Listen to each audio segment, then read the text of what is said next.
बार भगवान शंकर कैलाश पर्वत पर विराजमान थे, साथ में जगत जननी भवानी मां पार्वती भी वहीं विद्यमान थी। भोले बाबा थोड़ा समाधि में बैठ गए, सोई नारद जी आए।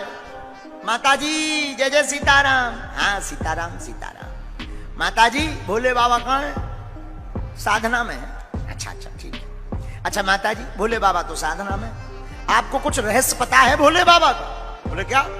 3 रहस्य हैं शंकर जी के। क्या रहस्य हैं? अरे देवी जी माता जी, पहला रहस्य तो ये है कि तुम्हारे भोले बाबा की पहले भी शादी हो चुकी। पार्वती जी बोली क्या बोल रहे? बोले ठीक कह रहे हैं, पूछ लेना। आपको पता नहीं होगा इसलिए हमने सोचा बता दें। फिर तो आपको ये भी पता नहीं होगा जो मुंडों की माला है वो किसी की है, और ये जो भस्म लगाते हैं इसका पता है रहस्य? बोले बिल्कुल नहीं। तुम्हें पता है तुम बताओ। नारद जी बोले हम बता नहीं सकते, किसी के गोपनीय मैटर में हम पढ़ते नहीं। पार्वती माता जी बोली जय हो, आगी लगा के चल दो, तुमने बता रहे नहीं हो, आगी लगा दी, जय हो जय हो। नारद जी बोले अच्छा माता जी प्रणाम। पार्वती माता बोली ठीक है जाओ। गए नारद जी। अब भोले बाबा समाधि से जगे, सोई कहा देवी जी सीताराम। लेकिन माताओं की आदत तो होती है कोई बात दिमाग में बैठ जाए सोई घूमत रहा। भोले बाबा ने कहा देवी जी सीताराम। पार्वती जी बोली वही पहली बारी से करो। भोले बाबा समझ नहीं पाया ये क्या उल्टा सिस्टम है। अरे देवी जी क्या हो गया? शंकर जी तो समझ गए, कहीं नारद जी तो नहीं आए थे? धीरे से सिर हिलाओ, हो आए तो थे। शंकर जी बोले कुशल है, बातों से काम चल रही बनना, वे जहां जाते हैं वहां तो आग ही लगत। देवी जी ये कौन है, किसका नाम ले रही, किससे सीताराम करें?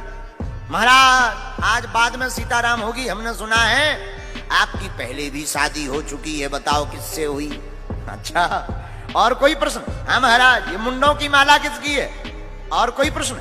ये महाराज भस्म किसकी है? सुनो देवी जी, हमारा पहले भी विवाह हो चुका, लेकिन वो किसी और से नहीं, पूर्व जन्म में तुम ही सती थी, इसलिए तुमसे ही हमारा पहले विवाह हो चुका है।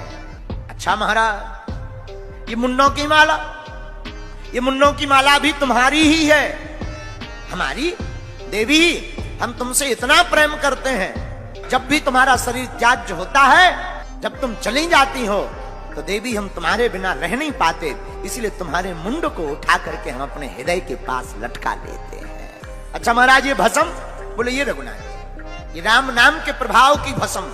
अच्छा महाराज शंकर जी भस्म क्यों लगाते हैं? एक बार एक मुर्दा जा रहा था, मुर्दा के पीछे बहुत से लोग गांव वाले, एक आदमी मर गया जिसका नाम था टिल्लू गुरु। टिल्लू गुरु मर गया, बहुत से लोग पीछे थे, सब कह रहे थे राम नाम सत्य है, राम नाम सत्य है, राम नाम सत्य है, सत्य बोलो सत्य है। शंकर जी ने कहा वाह ये लोग कितने अच्छे हैं, राम नाम सत्य कह रहे हैं। तो शंकर जी भी पीछे खड़े हो गए और पीछे पीछे शंकर जी भी चलने लगे, क्योंकि जहां राम वहीं भोलेनाथ। तो शंकर जी भी कहने लगे राम नाम सत्य है, राम नाम सत्य। लेकिन जैसे ही शमशान घाट पहुंचे, सो जो लोग गांव वाले आए थे, जहां मुर्दा को रखा हो आग लगाई, तो जो गांव वाले राम नाम सत्य कह रहे थे सब बदल गए 2 मिनट में। अब तो खुसर फुसर करने लगे एक दूसरे से। अच्छा भैया तुम्हें कब पता लगा ये कैसे मर गए गोपाल टिल्लू गुरु? सो दूसरा बोला अरे भैया क्या बताएं, हम तो दुकान जा रहे थे, तब तक बच्चा दौड़ते हुए आया कि पापा पापा पापा पापा टिल्लू गुरु तबक गए। तीसरा बोला अब हमारी मत पूछो। बोले क्यों? हम क्या बताएं, हम तो जा रहे थे बिजली को बिल भर भी, इन्हें आ जाइए मरने तो संडे है ना मरती, अब प्लांटी इनको बाप दे दिया प्लांटी। और शंकर जी बोले यार अभी कह रहे थे राम नाम सत्य है, अब कहीं दुकान याद आ गई, कहीं मकान याद आ गया, कहीं बिल याद आ गया, ये तो सब फर्जी है। लेकिन शंकर जी ने देखा जिसके कारण ये राम नाम सत्य कह रहे थे वो तो बेचारा जल ही गया, लेकिन जल गया सो क्या हुआ, कम से कम इसके कारण कुछ देर ही तो सही इन लोगों ने राम नाम सत्य कहा, उसी भस्म में शंकर जी लौट गए।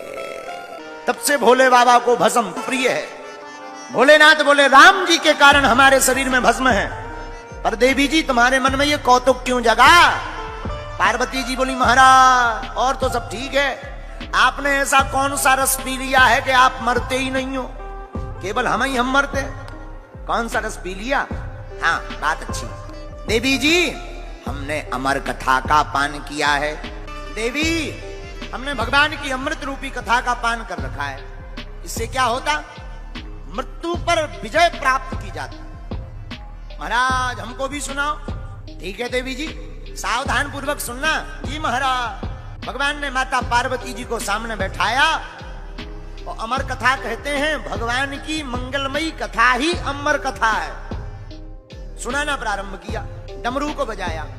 कथा के सब अधिकारी नहीं होते। बोले कौन? रसिक, भावुक। ये दो लोग ही भगवान की कथा के अधिकारी होते हैं। सुनना सबको चाहिए, पर अधिकारी दो ही लोग हैं। कौन?